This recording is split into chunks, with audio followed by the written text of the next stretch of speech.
Hello there and welcome back to the Hull City Fan Central YouTube channel, where today I do have the Hull City versus Wigan Athletic prediction video. So in this video I'll be going over my Hull City predicted lineup, a bit of extra information about both sides, and also to top it off with my score prediction and who I think will score.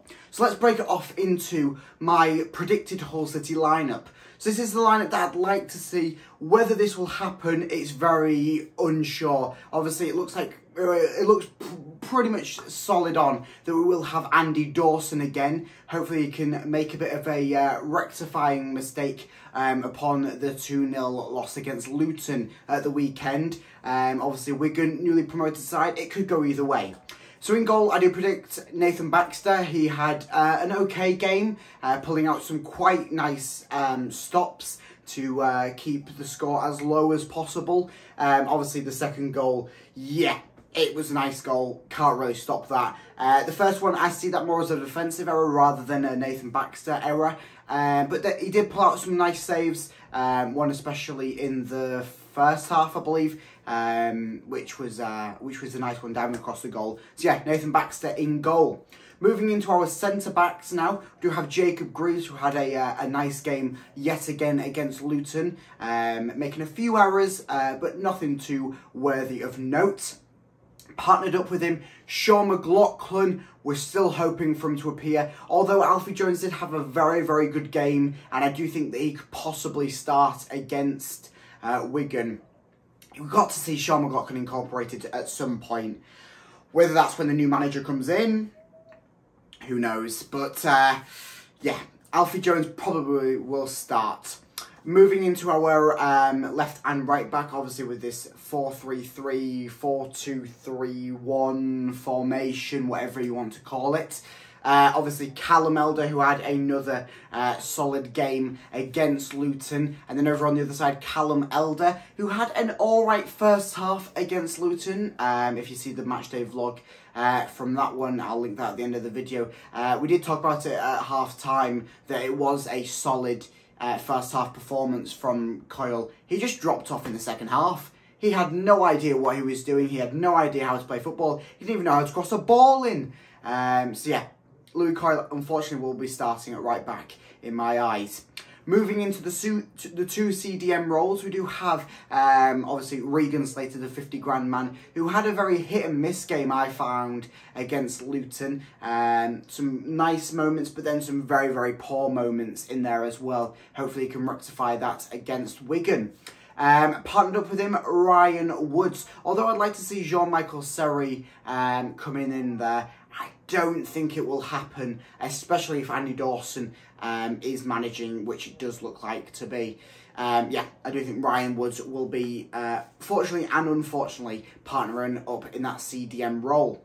Moving a bit further up, we do have Ozan Tufan filling in that cam, more central role just behind our striker. Ozan Tufan, another missed game I found against Luton. He's not really found himself after coming back from injury, that injury they picked up in the West Brom Thrashing.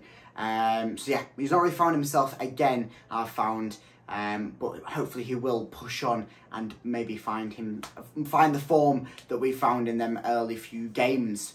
Over on the left-hand side now, Dukan Sinek, I think, has got to start. He showed it in the performance after he came on against Luton. He was the best player on that pitch by far, making creativity moves, and it was just a pleasure to watch him make his debut, and in the way that he did, even though he pretty much entered a zoo, which was very, very nice. Over on the right-hand side, I found that Dimitrios Pelkas, he had a very, very missed game against Luton. Obviously, there's a lot of pressure coming on him, coming into Hull City, being the big shot, only on loan for a season as well.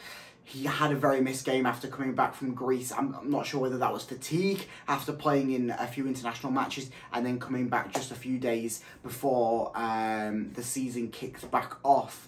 I'm not sure if that was it. He's been rested for a few days now. Hopefully he will be able to produce something that we saw him do for Greece, and especially that we saw him do last season at Fenerbahce. Hopefully you can see him do some of that stuff in this game against Wigan. The one man up top, the man who's not scored in some time, but is still the Championship's leading goal scorer, Oscar Estupiñán. Of course, our only striker option really at the moment. Obviously with Benjamin Tete out and Tyler Smith completely miss out of the starting lineup and bench against Luton. Oscar Estupiñán's our only shot up top. So that's my lineup. Let me know down in the comments who you think you'd swap, change, and who you think that Andy Dawson, as it will be, will pick over who. Moving into a bit of information about both sides. So, obviously, it was a tough game against Wigan last time we met them at the MKM in the EFL Cup last season. Obviously, we didn't have a good run in the EFL Cup this season, getting knocked out in the first round as well. But it did end up in a 1-1 draw after the full time, and then it did go to penalties. Well, unfortunately, we did lose. But in the regular game, we did pick up a nice goal from Keane Lewis Potter on a rainy Tuesday afternoon it was. So hopefully we can see a bit more magic done against Wigan. They're not a side to be shaken away at. They are currently sitting 10th in the table, I believe, where we're sitting swimming in the pool of relegation, where we spent pretty much the majority of our season last season. Hopefully we can actually pick up a win here tomorrow. I think we do really need it. We're coming off, I think it's a 5-6 game losing streak, not even a winless streak, a losing streak. We need to pick something up. We're not even scoring goals anymore. You know, there's a massive problem there when you've got a striker like Oscar Estupiñán. You've got the creativity of Dimitrios Pelkas and Dukan Sinic now. You've got that creativity there. You've got Ozan Tufan commanding through the midfield.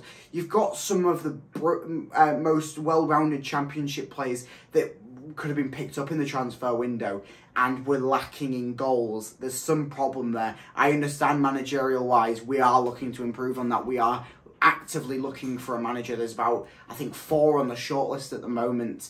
But, yeah, hopefully we can at least pick up a goal in this game, if not a win. I think a goal would be the correct improvement. Anything more than that will be a bonus. So let's move into my official match prediction. So, as I said, a goal, and I don't like to predict against Hull City, but I do think it's going to be a 2-1 win for Wigan. We're just not looking there enough. The performance I saw in Luton, against Luton, sorry, it was just a sham. I think that was every game now. We're just coming in expecting nothing. Like, I've gone from moments at the start of the season saying, oh, we're going to get promoted, we're going to win this game, we're going to win every game, to now where I'm actually predicting against Hull City. Obviously, in my heart, I don't want to, but in my head, I know I have to, because we're just not there. So, unfortunately, I do think we're going to lose 2-1 with an Oscar Estupiñán opener for Hull City, but then I do think that Wigan will reply, and I do think that Josh McGuinness will bag a brace. It's just that sort of thing that will happen to us. Josh McGuinness, the lad who left us in the January transfer window. We brought in some good arrivals in that window as well with HUL-IZR Minesh. Obviously, he's out injured at the moment, but Josh McGuinness, he will just do it. It will just be him, and it will just be against us. I think he's bagged 1 goal in the competition so far this season. It's going to be against us. He's going to bag a brace.